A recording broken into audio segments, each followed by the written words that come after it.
Ma'am, you've got one last shot to pack up and get out of this cabin, or I'm calling the police. Karen's voice sliced through the crisp morning air like a siren, sharp and grating. She stood at the end of the gravel path to my serene lakeside cabin, clutching a clipboard as if it were a royal decree.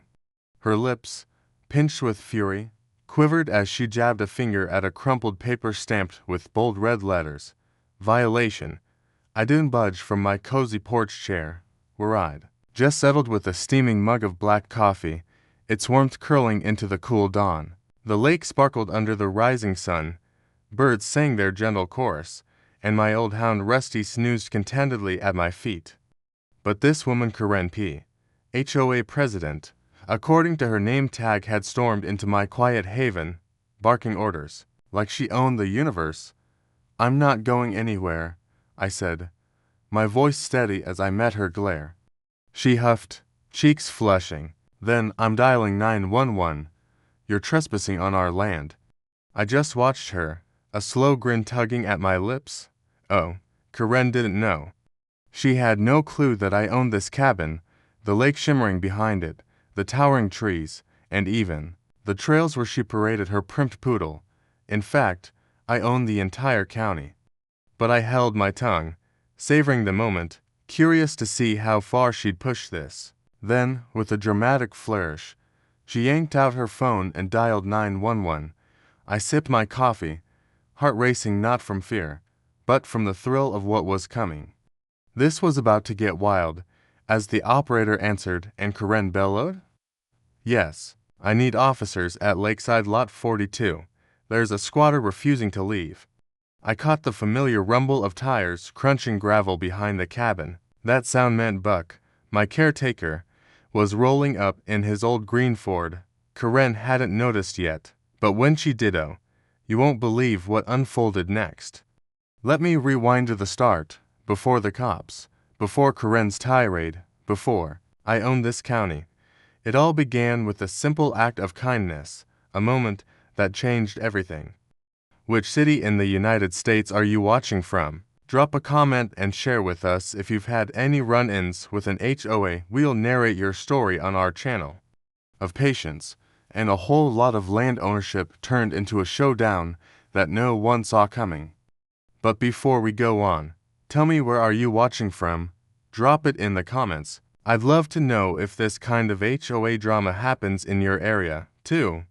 Now, let me introduce myself properly. My name is Jack Mitchell. I'm 61 years old, retired, and I live in a modest lakeside cabin near Echo Pines, population just under 4,000. You wouldn't know my name from TV or newspapers.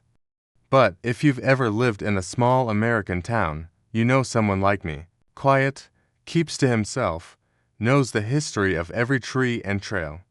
Not flashy, but pays attention. I used to be a civil engineer. Spent 35 years building roads and bridges across the state. And while everyone was chasing city lights and fast lives, I saved every dime I could. Then 10 years ago, I bought this piece of land, not just the cabin, but over 1,300 acres of surrounding woods, lakefront, hiking trails, and yes, even parts of the community Karen now claimed to govern. She didn't know it because most of my land was registered under a private trust. It kept things quiet, peaceful until now. I never expected to clash with the HOA. Heck, I didn't even live in their neighborhood. My land butted up against theirs, and over time, they started using the trails and parts of the lake as if it was theirs. I didn't mind. People fished, walked, watched the sun rise. I thought, let them enjoy it. Kindness cost nothing. That was until Karen became HOA president last spring. She started putting up signs, private use only, HOA members only. She even installed gates on trails that ran across my land. Still, I let it go. I figured she calmed down. But then came this past weekend. I had just returned to my cabin after a month away visiting my daughter in Texas. I found flyers stuffed in my mailbox, stuck to my truck windshield, even pinned to my dog's house. All said the same thing. This property is not zoned for cabin use. Vacate immediately or face fines. They had my cabin listed as abandoned structure on HOA forms. It was laughable. I didn't even live in their jurisdiction. So, I did the one thing Karen didn't expect. I stayed. Now, Rusty, my old golden retriever, he's seen it all. Back when I built this cabin with my own hands, he'd be by my side. He's a slow-moving dog these days with joints that ache just like mine, but his spirit is sharp. And the second Karen came stomping down that gravel path, Rusty perked up. He could smell drama, and drama, oh, it arrived. Karen didn't come alone. Behind her, two other HOA board members followed, Derek and Morin. Derek was a nervous man in tight jeans who kept glancing back at their golf cart, and Morin looked like she regretted being dragged into it. Jack Mitchell, Karen barked. Yes, you've ignored all our warnings. I don't answer. To the HOA. Well, you will, she sneered, flipping to the next page of her clipboard. Per HOA Code 422, unauthorized cabins on HOA recreational property must be demolished or vacated. You really think this is HOA property? I asked gently. It's listed in our master map, she said. I nodded, sipping my coffee. They had no clue. Karen leaned in closer. So, what's it going to be? Will you leave quietly, or will we have to escalate this? I'm not going anywhere, I said again. That's when she called the cops. And that's also when Buck's truck came rolling in. Now, Buck isn't just my groundskeeper. He's a former land surveyor, and he's been working this land longer than most HOA homes have even existed. He stepped out of the truck slowly, eyes hidden behind his sunglasses, and gave Karen a long, low whistle. Well, he said, what do we have? Here, Karen spun around, startled. This man's trespassing, she snapped. We've notified authorities. Buck looked at me, then at Rusty, then back at her. Ma'am, you might want to hold that call. Karen looked confused. What? Buck reached into his truck and pulled out a thick binder. It was filled with survey maps, deeds, county records, everything. I think you've made a mistake, he said. This land, this cabin, this lake, it's not part of your HOA. Never was. Karen's mouth fell open, but before she could say a word, the sound of sirens came rolling down the hill. Red and blue lights flashed between the trees. Two sheriff cruisers pulled up fast. The deputy stepped out and looked around. Is there a problem? Here, Karen rushed up, pointing at me. Yes, this man is a squatter. He refuses to leave our community's recreational cabin. The deputy turned to me. Sir, may I see some ID? I nodded and stood. But before I could reach for my wallet, Buck stepped forward and handed the deputy the binder. Deputy, he said, this cabin's been here 22 years. Mr. Mitchell owns not only this structure, but 146 acres of land, including he paused, staring straight at Karen, the road you drove in on. The deputy flipped through the pages, and then his eyes widened. Karen took a step back. Derek let out a soft, oh no, and Morin, she actually gasped. The deputy looked up slowly. Ma'am, you're the one trespassing. And right then, Karen did something no one expected. She fainted right there on the gravel, flat on her back. And just like that, everything changed. But trust me, that was just the beginning, because what happened that shook the whole neighborhood and the entire county to its core, the thud of Karen's body hitting the gravel echoed louder than the sirens had moments earlier. Morin screamed. Derek just froze with his mouth wide open, and the deputy, a tall man with a calm voice and tired eyes, stepped forward to check Karen's pulse.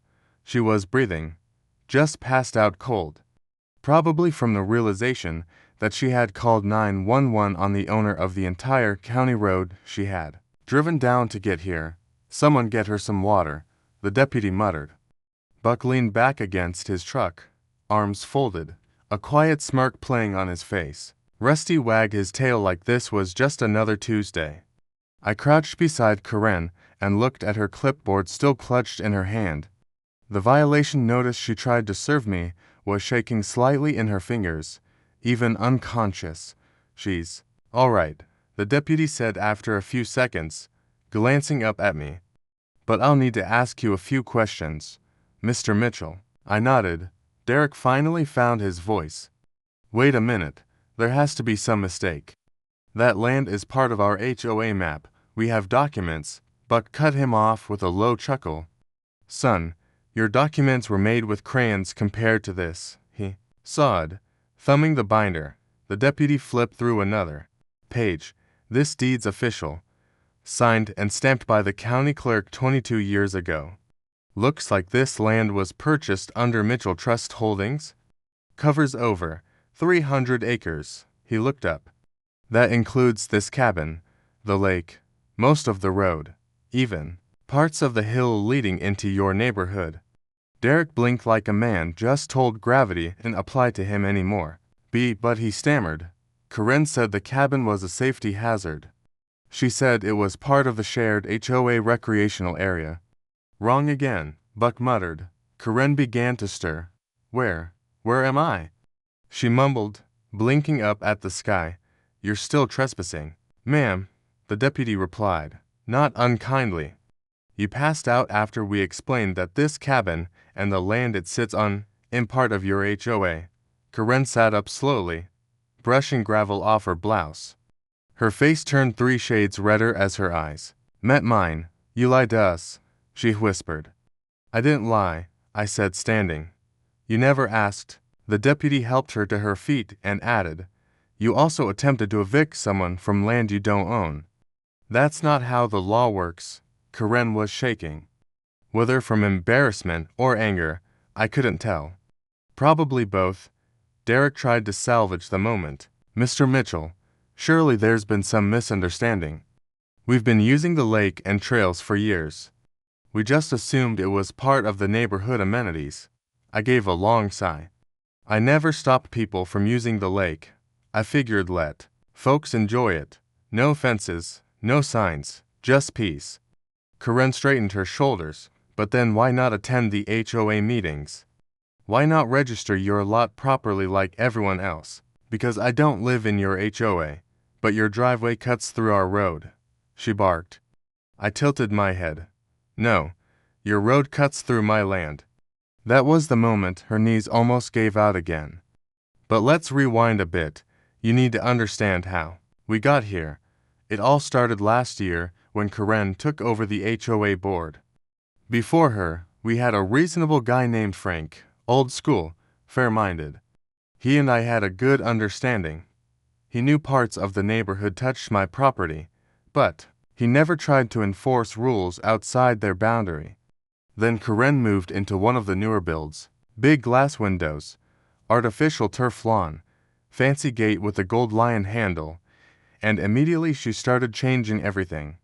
Suddenly, longtime residents were getting fined for things like mailbox paint not matching seasonal colors and sitting on porches without uniform furniture. She turned the HOA Facebook group into a battleground, posting screenshots of people's yards with captions like, "Do better, neighbors." At first, I ignored it, but then signs started popping up. One on my lakeside dock, home member fishing only. One on the trail entrance I personally carved out 10 years ago. Private hoe hiking access only. I had to laugh because technically they were trespassing. Still, I let it go. Life's too short to chase folks off for breathing the same air. But then, Karen sent a contractor to repair the dock. He showed up with a hammer, tried to replace the planks, and I had to calmly explain he was working on land he didn't own. The contractor apologized and left.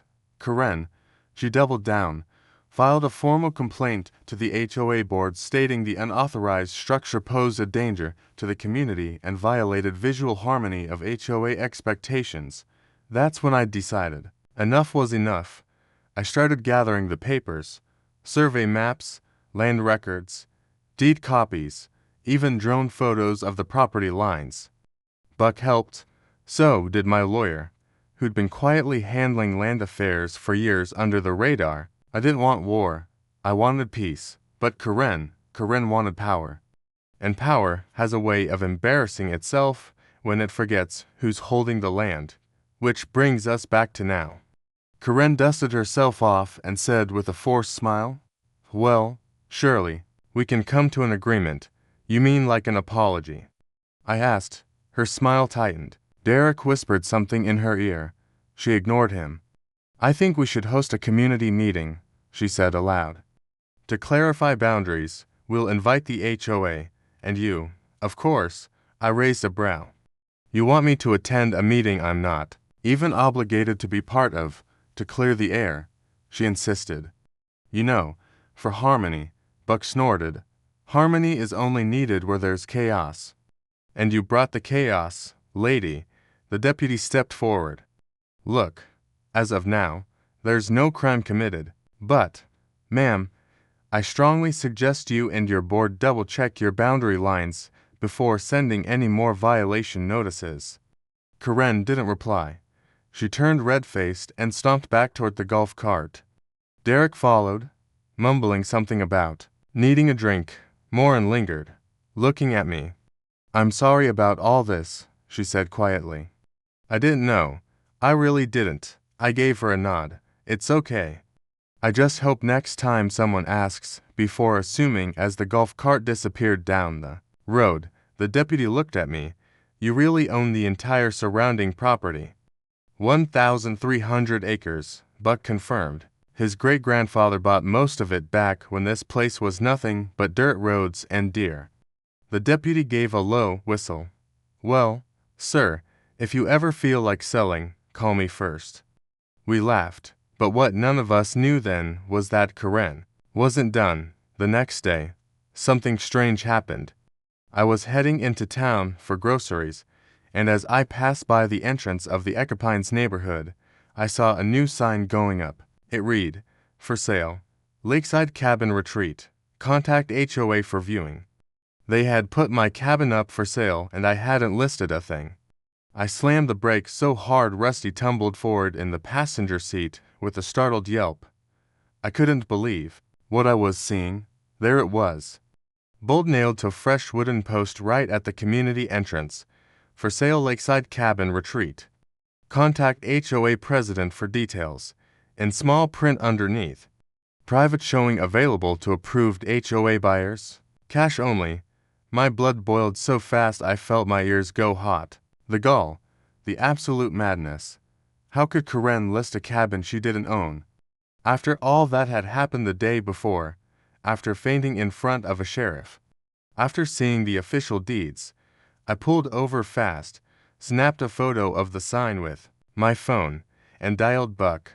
He picked up after one ring. "Tell me I'm dreaming," I said. "You ain't," he muttered. "They were out here early this morning with a measuring tape and a guy with a drone. HOA issued SUV. I figured you'd want to handle it yourself." I gripped the wheel so tight my knuckles turned white.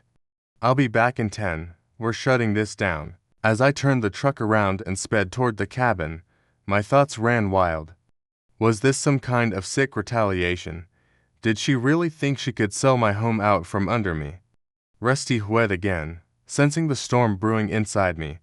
The moment I pulled up to the cabin, I saw two strangers standing at the dock.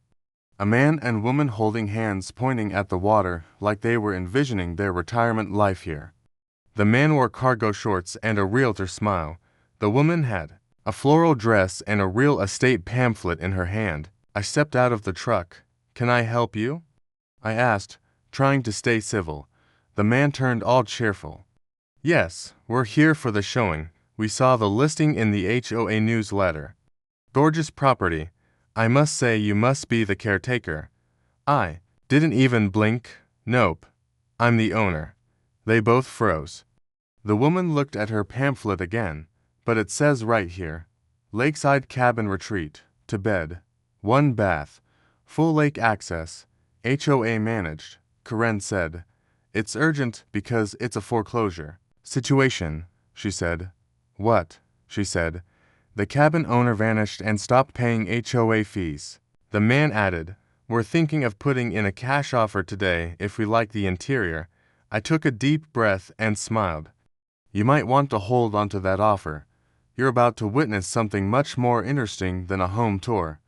I called Buck again, grab the binder, the speakerphone, and meet me at the dock. Bring your fishing chair. Less than 15 minutes later, Buck arrived with everything in hand. I set the speakerphone on the porch rail and dialed a number I hadn't called in months. County Records Office. A cheery woman named Bonnie picked up. County Clerk's Office. Bonnie speaking. Hi Bonnie. It's Jack Mitchell. I need your help confirming a deed real quick. I'm standing on my porch and someone's trying to sell it. You're what? She laughed. I'm serious. Oh Lord. Okay. What parcel? Echo Pine section, see lot 42. There was silence, then rapid typing. You own lot 42, Mr. Mitchell, and the surrounding lake. Your trust holds everything from lot 42 to Trailhead Hill, Lake Echo West and East, and the hillside right up to the community's front gate. Perfect, I said and pressed the speaker button. Bonnie's voice echoed out loud for the couple to hear. Mr. Mitchell, is someone trying to challenge your ownership again? Again, that word hung in the air. The couple's faces went pale. The man cleared his throat. We didn't know, Karen said. Karen says a lot of things, Buck muttered. Right on cue, a black SUV rolled up the gravel road. Out stepped Karen in heels entirely too tall for the terrain. She marched forward like a storm in a pantsuit. I was told this was a private showing, she barked. I stepped forward. Karen, why are you advertising my cabin as for sale? She lifted her chin totally unfazed. Because your presence here is a zoning violation. Echo Pines' HOA Code 9.3. No unsupervised residential structures on recreational property. This is not your property, I said slowly. Karen crossed her arms. The HOA has the right to manage unclaimed or disputed land within the perimeter of Echo Pines. There's nothing disputed. I snapped. You saw the deed yesterday. You fainted reading it. Karen's face flushed. That wasn't from the deed. That was low blood sugar. Buck laughed so hard he nearly tipped over his chair. Karen, I said, I just got off the phone with county records. You're attempting to sell land you don't own. That's called fraud. Karen looked to the couple. You can go. We'll follow up through proper channels. They nodded quickly and retreated like they were escaping a crime scene. You've crossed a line, Karen, I said quietly. She narrowed her eyes. So, Sumi, Buck said, don't tempt him. He's got lawyers who read for fun. Karen whipped out her phone again. You leave me no choice. What now? I said, I'm filing a restraining order. For what? For harassment. You're harassing me on HOA property. This is my property, I said louder now, pointing at the gravel under her feet. You're standing on my land again. And this time, you brought strangers to tour it. She ignored me and started speaking into her phone. Yes. I'd like to file an emergency injunction. There's a hostile individual attempting to interfere with HOA real estate. But before she could finish, a deep voice came from behind her. Karen, she turned. It was Sheriff Caldwell. A big man, slow talker, but sharp and patient. I heard we had another situation out here, he said. Got a few calls from locals saying you were selling cabins that weren't yours. Karen's eyes darted like a trapped animal. Sheriff, this is just a misunderstanding. I bet she's trying to sell my cabin. I told him again. Caldwell stepped forward. You know, Karen, yesterday I gave you a warning, but today we're talking criminal territory. I'm the president of the HOA, she said, desperation creeping in. And I'm the sheriff of this county, he said calmly. And unless you've been deputized, you don't get to sell land you don't own. Karen looked like she was about to argue, but she hesitated. That was her first smart move all day. Then Caldwell turned to me. You want to press charges? I looked at her. This woman had tried everything to humiliate me, rob me, and run me off my own land. I thought about it for a second. But instead of answering, I said, "Not yet, but I do want a trespass order for her and the entire Echo Pines HOA. No one steps foot past this marker without my written permission." The sheriff nodded. "Done," Karen gasped. "You can't do that." Buck handed the sheriff the map. "Yes, he can." Karen's voice shook. "We use those trails for morning walks, for fishing, for our summer BBQs. Not anymore," I said. "You should have thought about that before trying to sell what you didn't own." She stood frozen, and then, just like that, she spun on her heels and stormed off, heels clicking like firecrackers down the gravel path. It felt like the end. But it wasn't, because 3 days later, a government envelope arrived at my cabin doorstep, inside a legal notice. Karen had filed a claim against the county's zoning board, and she was dragging me into court. The envelope sat heavy in my hand. County seal certified delivery. Return address stamped with the words Office of Land Use and Zoning, Echo County. Rusty sniffed once, gave a short bark, then walked away like he knew better. I tore it open carefully. The first line hit me like a slap. Notice of pending zoning review petition for reclassification filed by Karen, P. President Echo Pines HOA. My jaw clenched as I read on. Karen wasn't done. She'd gone above the sheriff, beyond the HOA, and straight to the county zoning board. Her petition claimed my cabin and the surrounding Barney 300 acres was non-compliant rural land with historic structural irregularities and potentially unfit for long-term occupancy.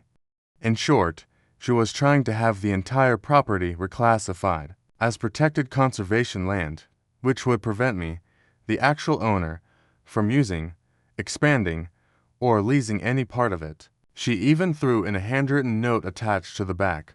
"Mr. Mitchell's refusal to cooperate with our community efforts has created a hostile environment for HOA residents. We are requesting immediate reassessment and a cease and desist on any cabin activity until this matter is reviewed." My hands trembled, not from fear, but fury. This wasn't about zoning. This was war. I called Buck. He came over in less than 15 minutes, chewing sunflower seeds and carrying a portable printer like it was a rifle. "She really filed that mess," he said, skimming the documents. "Every word. She's trying to turn your land into a museum exhibit she can babysit," he muttered. "That's bold, even for her." I paced the porch. "We need to respond." "Oh, we will. But this ain't just some courtroom slap fight. She's pulling zoning strings. This goes political. You know what that means." I nodded. It meant this was going public. 2 days later, I was sitting across from a straight-faced county commissioner in a wood-paneled office, with Buck beside me and a giant folder full of deeds, aerial maps, and stamped approvals. "Mr. Mitchell," the commissioner said, tapping Karen's petition with a gold pen, "the HOA claims your structure was never properly registered as a residential dwelling when you constructed it 22 years ago." "It's been my home since the first nail," I replied, "fully permitted by the 2003 Rural Homesteading Ordinance. And they claim you've allowed unauthorized use of protected wetlands."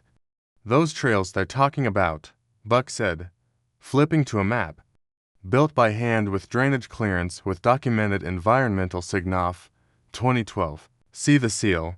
That's your offices." The commissioner nodded slowly. "You understand what they're doing, right?" I said quietly. "They can't control the land, so they're trying to freeze it, make it unusable. So I leave. And once I'm out, they'll try to reclaim it inch by inch. You wouldn't be the first this has happened to," he muttered. That same week, Karen called a special HOA assembly. She stood in front of her flock like a preacher at a Sunday tent revival, waving documents in the air, claiming she was fighting to reclaim Echo Pines' lost heritage and protecting the land from rogue squatter owners. Someone filmed it. It hit Facebook within an hour, then Reddit, then the local news picked it up. Echo Pines HOA president battles cabin owner over zoning. Is the lake public or private?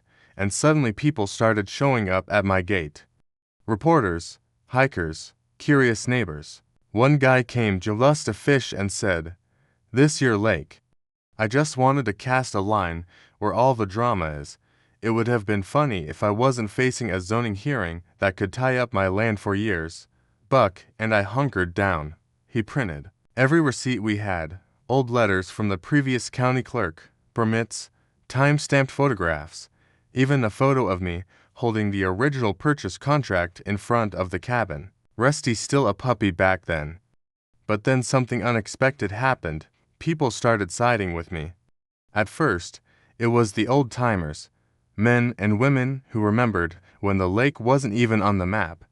One of them, Miss Edna, even wrote a letter to the editor of the local paper. Mr. Mitchell was here before the fancy homes and gold-plated mailboxes.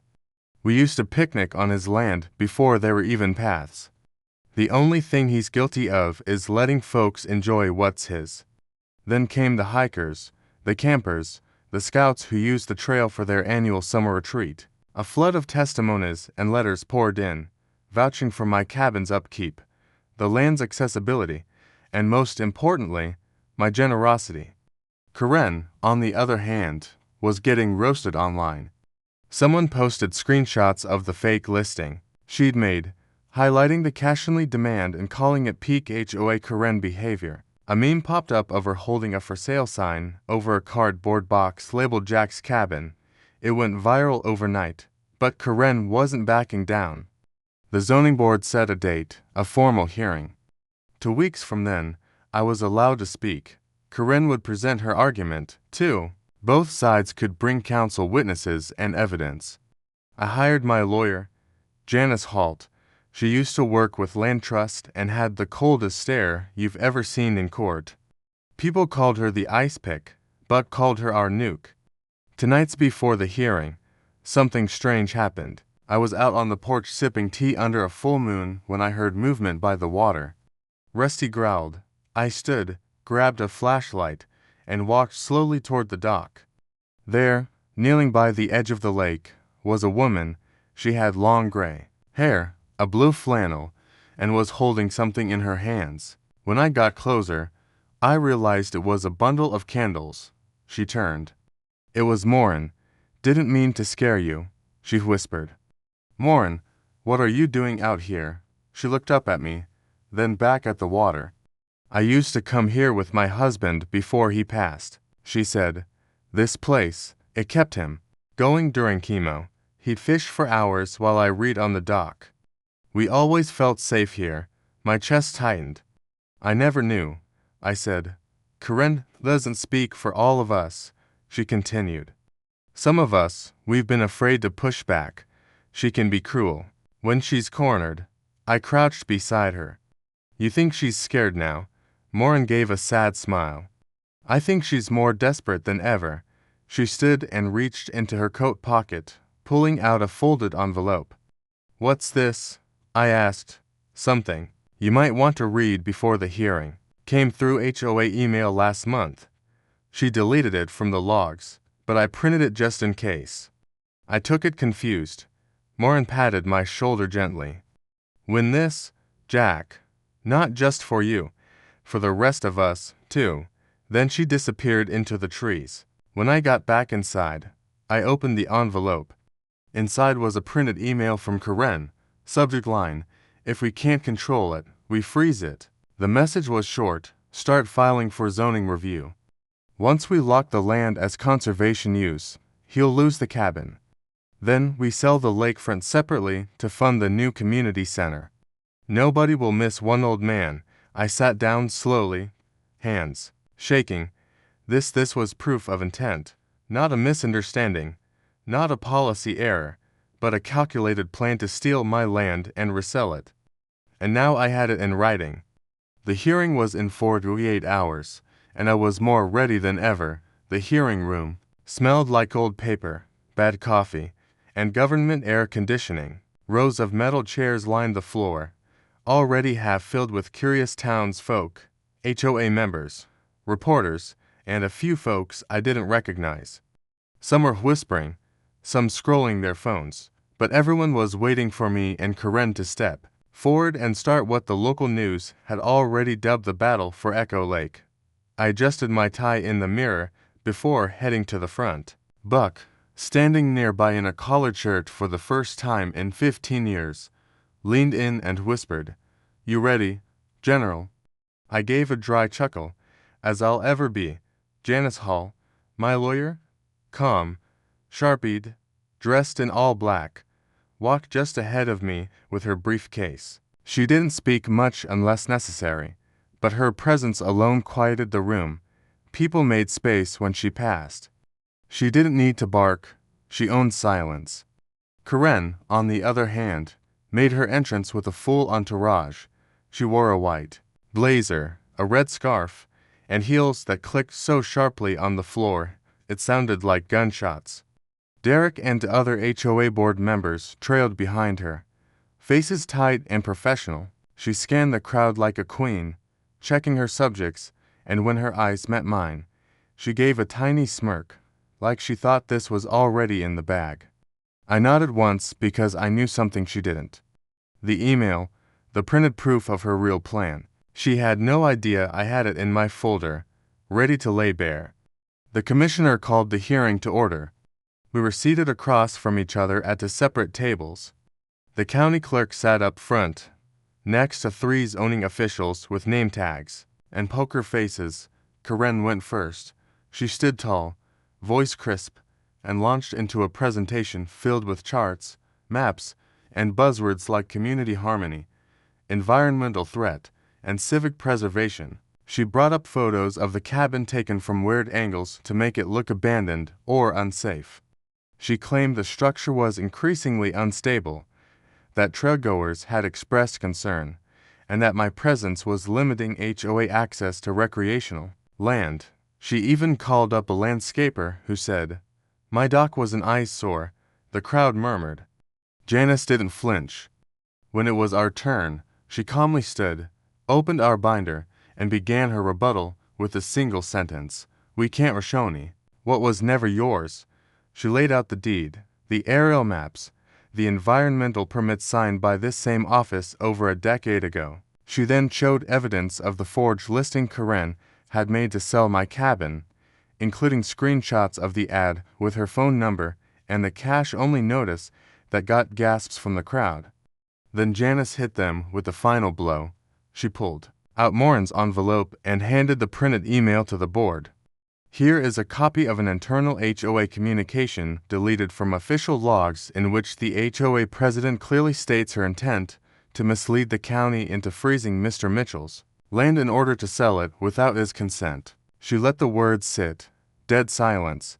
The lead commissioner, Mr. Reiner, slowly picked up the page, adjusting his glasses. He read the email aloud, every word sharp like a knife. "Start filing for zoning review. Once we lock the land as conservation use, he'll lose the cabin. Then we sell the Lakefront separately to fund the new community center. Nobody will miss one old man," a woman in the front row gasped. Karen's face turned ghostly white. Derek stared at her, horrified. Morin, sitting quietly at the back, gave the tiniest nod in my direction. Reiner looked up. "Miss P, would you like to respond?" Karen stood, voice suddenly shaky. This is being taken out of context. It was a hypothetical, just a strategy conversation." "Are you admitting the email is real?" Janice asked smoothly. Karen froze. The room buzzed like a beehive. "No further questions," Janice said, sitting back down. The board whispered among themselves. One of them shook their head. Another kept tapping the email with his pen. Reiner cleared his throat. "We'll take a 10-minute recess while we review the documentation." As they stood and filed into the side room, Karen marched over to me. She leaned down, voice low and venomous. "You think this is over? I built that community. People love me." I sipped water and looked her straight in the eyes. "You tried to steal everything I've worked for. People don't love that. You'll regret this," she hissed. "Already did," I said.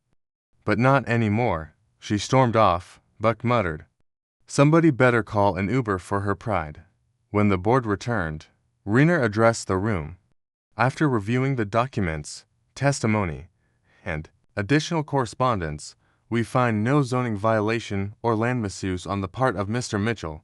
In fact, we find evidence of deceptive intent by the Ecopines HOA. Karen twitched. Riner continued, as such, we are issuing the following ruling. The property in question will remain privately owned and zoned as a rural homestead. All future claims on the land by Ecopines' HOA will be dismissed unless supported by court order. The room erupted into applause. I didn't stand, didn't cheer. I just exhaled. 22 years of quiet living. 2 weeks of madness and now justice. Outside the building, reporters swarmed. Karen dodged every camera, pushing past them like they didn't exist. Derek and the others stayed far behind, not even bothering to cover her anymore. But just when I thought it was over, Janice tapped my arm and handed me her phone. Take a look.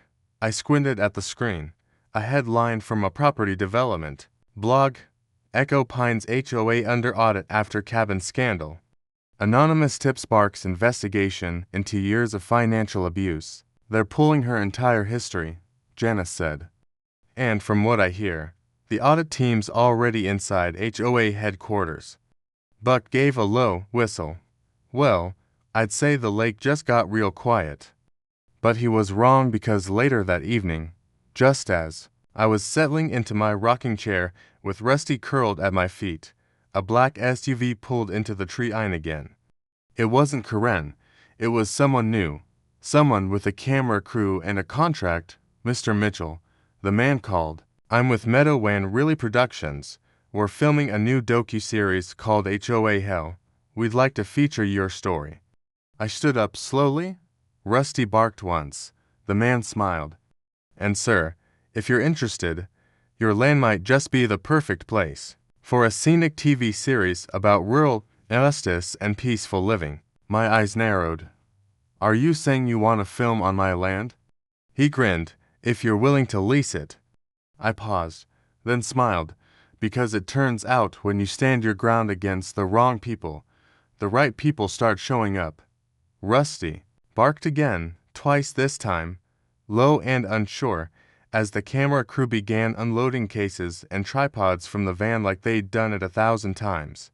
I stood frozen on my porch, one hand still on the doorknob, watching it all unfold like I'd accidentally walked into someone else's dream. Just to confirm, I said slowly, you want to film a show here, on my land? The man tall and smiling in a meadow when Really Productions windbreaker extended a hand. Yes, sir. Name's Colin Baker. We're producing HOA Hell, a limited docu-series about outrageous HOA abuses across the country. Your story's caught national attention, millions of views online. Our team's been scrambling to track you down. I didn't sign up for any show. Colin chuckled. You didn't have to. The internet signed you up for you. He handed me a leather folder. Inside was a draft contract, location usage rights, compensation terms, licensing clauses, everything neat and tidy. Your cabin's gone viral, he added. You're being called the Ecopines' cowboy. There are memes of you holding a deed like it's a shotgun. Buck, who had just returned from checking the trailheads, leaned over my shoulder and read the contract. That's more than I made building roads for 5 years, he muttered. And they're paying per episode. Colin nodded. And if it goes well, maybe we develop a spin-off, Land Wars or The Cabin King. We're still workshopping. I was still processing the whirlwind of the past week. Karen's war, the court win, the zoning reversal, and now this. What about the HOA? I asked. Colin smiled. We've already reached out. Their lawyer sent a cease and desist, but they have no legal grounds, public documents, public land use debate. Besides, the audit's already making them sweat. He leaned in. Karen's being investigated for misusing HOA funds to pay for personal travel, trips to Aspen, first-class flights, even bought a massage chair and filed it under community health equipment. I raised an eyebrow. That woman, she's imploding? Colin said, and you're the guy who stood his ground. We want to tell that story. I took a deep breath and looked out over the lake. You know, I never wanted fame. I just wanted peace, solitude, birds in the morning, tea at dusk.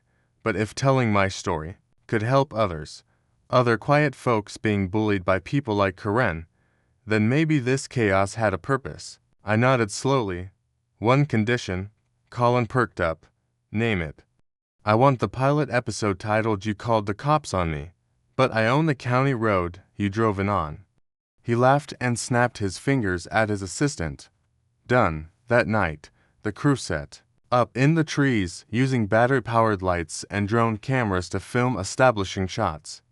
They got footage of the trailheads, the dock, even Buck fixing a crooked porch step. Rusty, of course, got more camera time than anyone, but not everyone was celebrating because just as the final camera shut down and the sun dipped behind the trees, headlights appeared at the edge of the property. A familiar black SUV. Karen stepped out alone this time. No clipboard, no entourage, just a tattered gray cardigan and sunglasses she didn't need in the dark. She looked like a shell of herself. What now, Karen? I asked, stepping forward. I thought court settled everything. She held up a white envelope. No words. I didn't take it. What is that? Her voice cracked. My resignation. Buck stepped beside me, arms crossed, too late for apologies. I'm not here to apologize, she muttered. I'm here because I lost everything. That got my attention. Karen looked up at me. The audit froze all HOA accounts. They traced personal purchases, monthly spa payments, home renovations. They're talking criminal charges now, fraud, embezzlement. I stayed quiet. My board turned on me. She continued. Derek resigned.